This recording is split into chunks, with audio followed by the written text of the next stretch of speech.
Every autumn, the same fear arrives on small farms across Canada, the UK, and the United States. Will there be enough hay? Will the price hold? Will the weather cooperate during cutting? Will the storage stay dry? And if any of those things go wrong, what is the backup plan? For most small farmers, there is no backup plan. There is just the anxiety and the bill. But there's a crop that removes that fear entirely.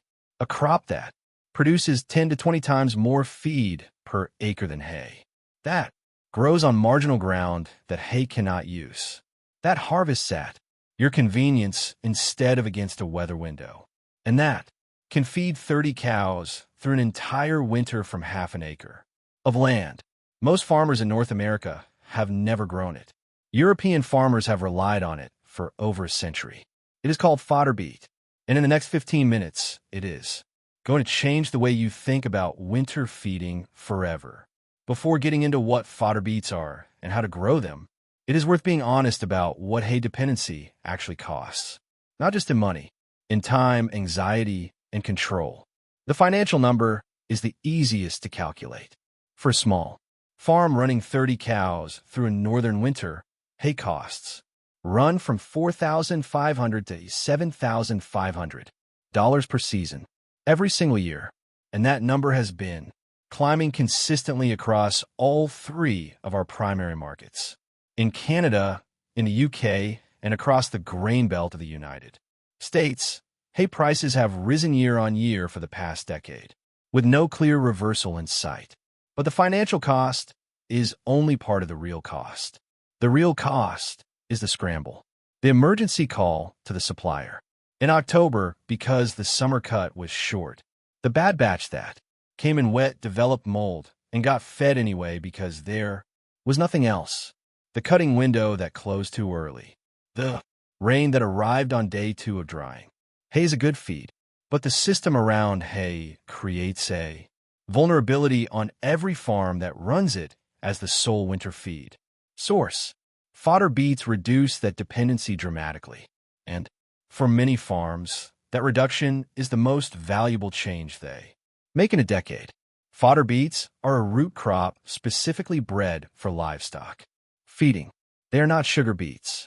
They are not table beets.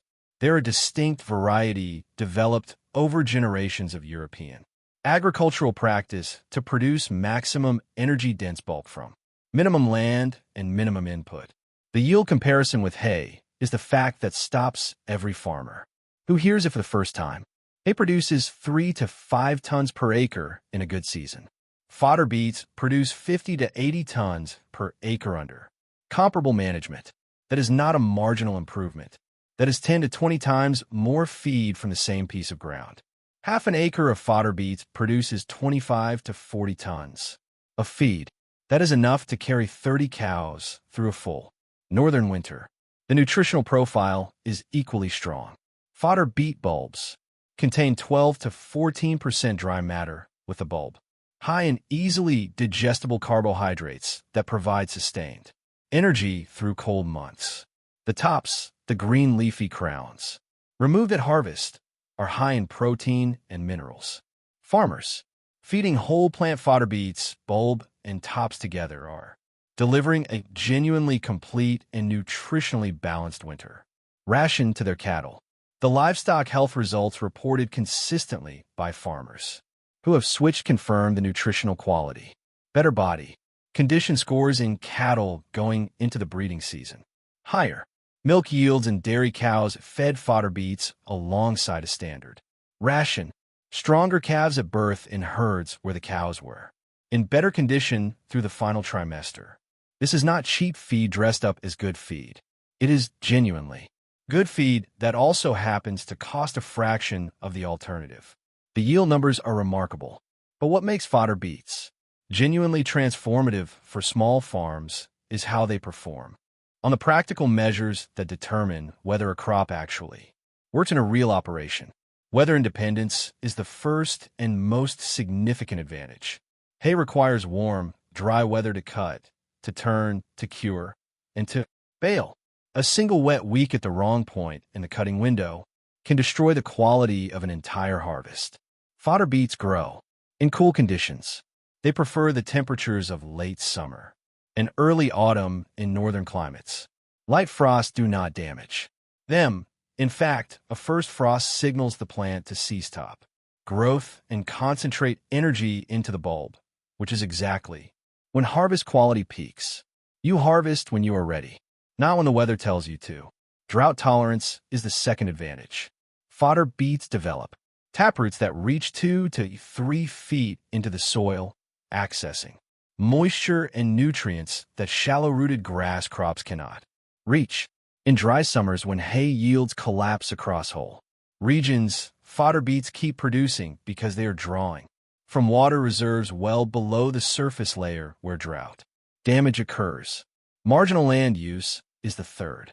Fodder beets grow on heavy clay, on ground with moderate drainage problems, on fields that have never produced consistent hay yields. To be precise about what this means, fodder beets prefer well-drained, loamy soil for maximum yield, but they will produce meaningfully on ground that hay cannot use at all. That idle half-acre at the back of the property that has never been worth planting, fodder beets will grow there. Storage is the fourth.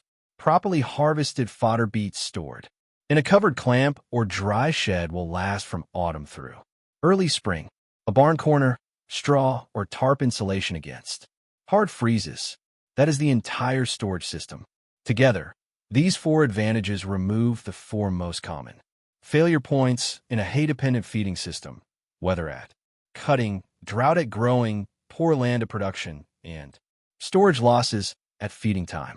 Growing fodder beets is not complicated. The first season has a learning curve worth knowing about before you start. Most farmers get solid results in year one. Almost all are fully dialed in. By year two, variety selection. Use specific fodder varieties. Brigadier, Kairos, and Bangor are reliable and widely available across Canada, the UK, and the northern United States. Do not substitute sugar beet or garden beet. The yield difference is significant. Planting timing. In Canada and the northern United States, plant after the last frost, typically late May to early June. In the UK, late April to May works in most regions. Fodder beets need 150 to 180 growing days, so plant as early as your frost window allows. Soil and spacing. Till to 8 to 10 inches. Seed a half to 1 inch depth, 1 to 2 inches apart in rows 18 to 24 inches wide. Overcrowded plants produce smaller bulbs. Correct spacing is the single most important yield factor in the first season. Early management. Keep rows clear of weed competition for the first 4 to 6 weeks. Seedlings establish slowly and weeds win early if unchecked. Once the canopy closes in midsummer, the plants shade out most pressure on their own. That first month is the highest labor period in the entire growing cycle. Harvesting. Wait for the first light frost. That frost signals the plant to push its final energy into the bulb. Peak yield and sweetness. Pull smaller crops by hand.